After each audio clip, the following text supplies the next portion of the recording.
70 years ago, on January 5th, 1955, a small article appeared in the Los Angeles Mirror newspaper that simply read, "Writer borrows Buster Keaton's gun to end life."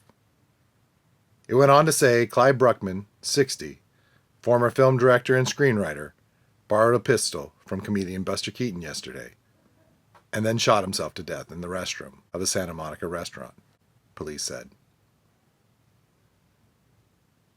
This was January 4th at 4:30 p.m.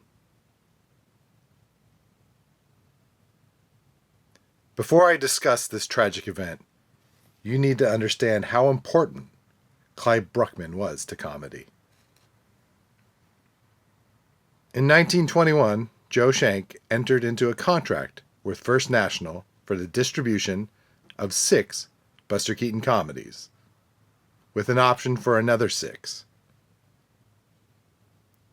Buster had made 8 comedies the previous year and intended to make that many for the current year. But there was one problem. Keaton was burnt out. Each one of his comedies had at least 100 gags in it. That's 800 gags that needed to be thought up and implemented. Everyone in his company helped, and at the time, Keaton had not bought a scenario. Like the creative process today, filmmakers could pay outside talent to come up with storylines, gags, or whatever else was needed. Buster loved making films, but he hated the constant pressure of coming up with new and creative, funny ideas.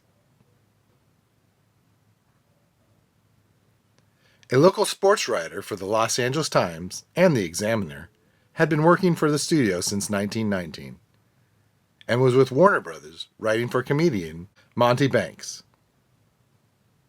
His name was Clyde Bruckman, and after a quick meeting with Buster, was hired on the spot to start working on the Playhouse. Keaton described his creative process by saying, "Each day I put in a certain number of minutes on the story. Ideas are given and either accepted or rejected. Old ideas are worked over in the hope of finding a new angle. New ideas are considered and built up. Everyone at the studio suggests, and everybody's suggestion gets consideration." Most writers couldn't handle Keaton's process. Clyde Bruckman not only adapted, he appeared to be a perfect fit for it. By the time Keaton's first feature, Three Ages, was filming in 1923, his scenario department consisted of Joe Mitchell, Clyde Bruckman, Buster Keaton, Gene Havez, and his director, Eddie Klein. Things would soon change as 1924 slowly came to a close. While The Navigator was breaking box office records, Joe Schenck's alliance with United Artists was announced. Mary Pickford, Douglas Fairbanks, and D.W. Griffith wanted Talmadge and Keaton Productions to fill the huge gap of films needed to get UA out of the red. It was currently owing $500,000. Mary was struggling to produce 2 pictures a year. Fairbanks could make 1, and Charlie Chaplin was lucky to produce 1 film every 2 to 3 years. Schenck was going to join United Artists earlier, but his loyalty to First National and Chaplin's idea that Joe's contribution wouldn't be valuable enough to justify his joining ended that possibility. Chaplin is quoted as saying, "We had already refused to give Adolf Zucker stock in our company, so why give it to Joe Schenck, who is not as important as Zucker?" After 4 days of conferences with Chaplin and the reality of UA's troubles, Schenck was in. It was at this early stage of Joe's time with the new company that he signed Rudolph Valentino for 3 films a year, followed by William S. Hart.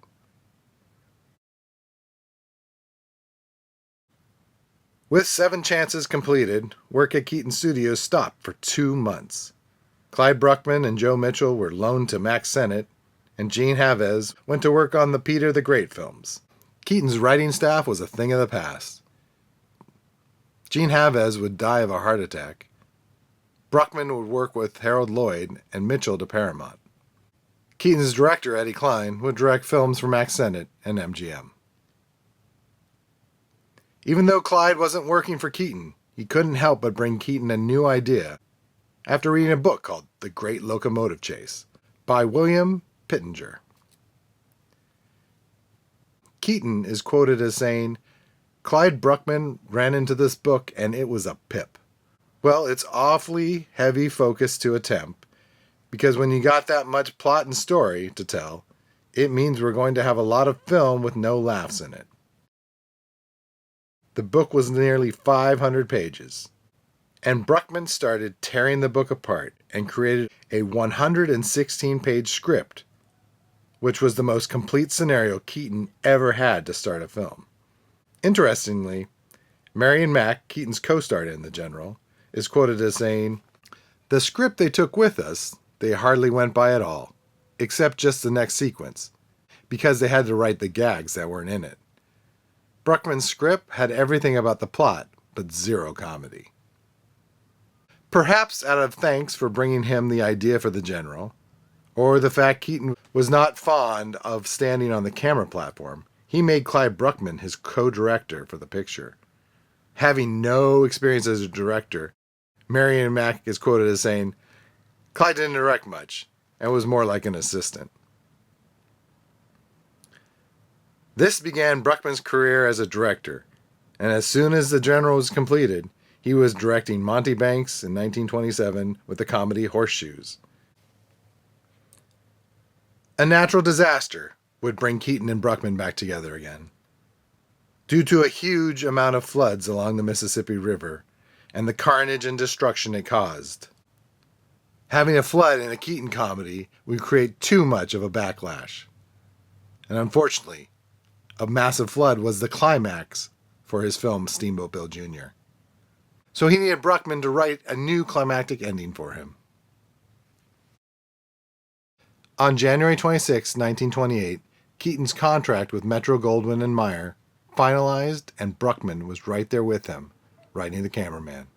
Clyde had just finished working at Hal Roach, directing a new comedy team of Stan Laurel and Oliver Hardy.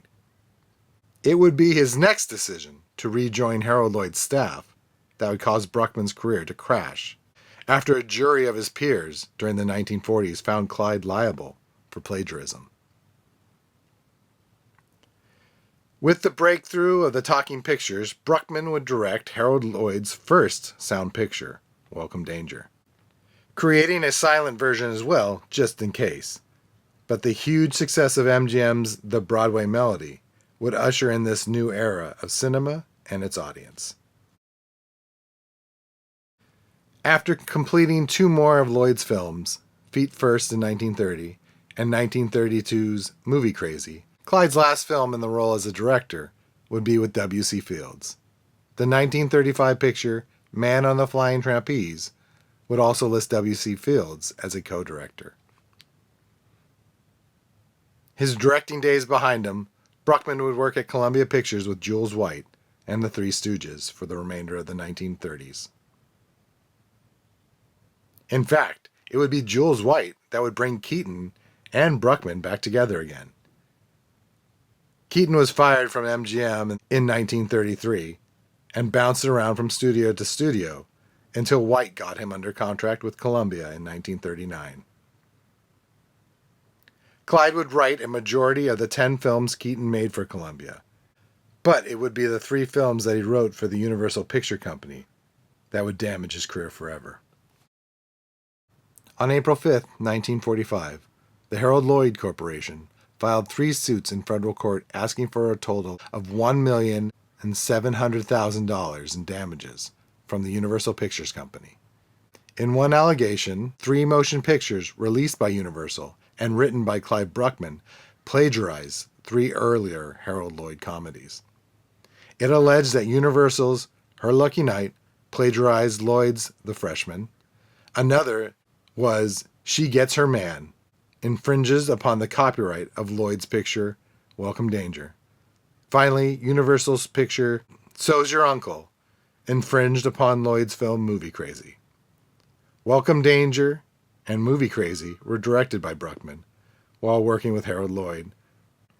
Lloyd would win $44,102 as a plagiarism judgment from Universal Pictures, and then would go on to sue Columbia Pictures for making films that once again copied his films, Movie Crazy and The Freshman. This time the co-defendants with Columbia were Clyde Bruckman, Felix Adler, both former Lloyd writers, and Jules White as a producer. In 1947, Harold Lloyd would appeal the infringement suit he won against Universal Pictures and Clyde Bruckman, claiming that he should have received $800,000. Any efforts made by Clyde going forward in Hollywood would be tainted by the loss of the plagiarism suit filed by Lloyd, making anything he wrote suspect. Buster Keaton would stand by his friend and collaborator, and on December 14, 1949, a weekly television series called The Keaton Comedy Collage would air live from KTTV studios in Hollywood. This would eventually become The Buster Keaton Show, with Bruckman listed as the writer-producer. By 1951, Bruckman was starting to get pushed aside, and without a live audience to play to, the show started to fail, with Keaton knowing that the episodes were not very good. Clyde was done with writing, with comedy, and with Hollywood. He tried to make it work with the Abbott and Costello show that lasted 2 seasons, and even tried to reunite with Laurel and Hardy with their own television show. But that was not to be. As the end of 1954 rolled around, Bruckman was broke and asking for money from friends that were still working in the industry. It was while living in Santa Monica on 6th Street with his wife, he would phone his friend Buster Keaton. His friend who, in 1923, he would help create the first feature film, 3 Ages. Clyde asked to borrow his .44 caliber automatic pistol to use on a hunting trip. Now, many people say that on January 4th, 1955, Bruckman would drive to the Best Eller's restaurant with the pistol. After careful research and the help of Clyde's death certificate, what would transpire that day actually occurred at the Branding Room, located at 2222 Wilshire Boulevard. Best Eller's would move from 2222 Wilshire Boulevard and reopen in its new location at 2001 Wilshire Boulevard on September 10, 1954, as seen on this announcement. The Branding Room would take over in that location for decades. It was here that Clyde Bruckman would enter the restaurant with Keaton's gun and a typewritten note for the Santa Monica Police Department. Bruckman, who turned 60 years old on June 30th, he would make his way to the men's restroom and shot himself in the head in one of the bathroom stalls. When the police arrived, the note was retrieved from one of his pockets. It stated that he was broke and asked that they deliver his body to the medical school for experimental purposes. He had no money for a funeral. There are no fingers to point, no blame to rest at anyone's feet on this tragedy. Clyde's actions are his, and his alone. But his contributions to Hollywood and its comedies are what I hope is what is remembered. Thankfully, Clyde Bruckman's final request was not honored. His body rests not in any medical school, but in Santa Ana's Fairhaven Memorial Park and Mortuary.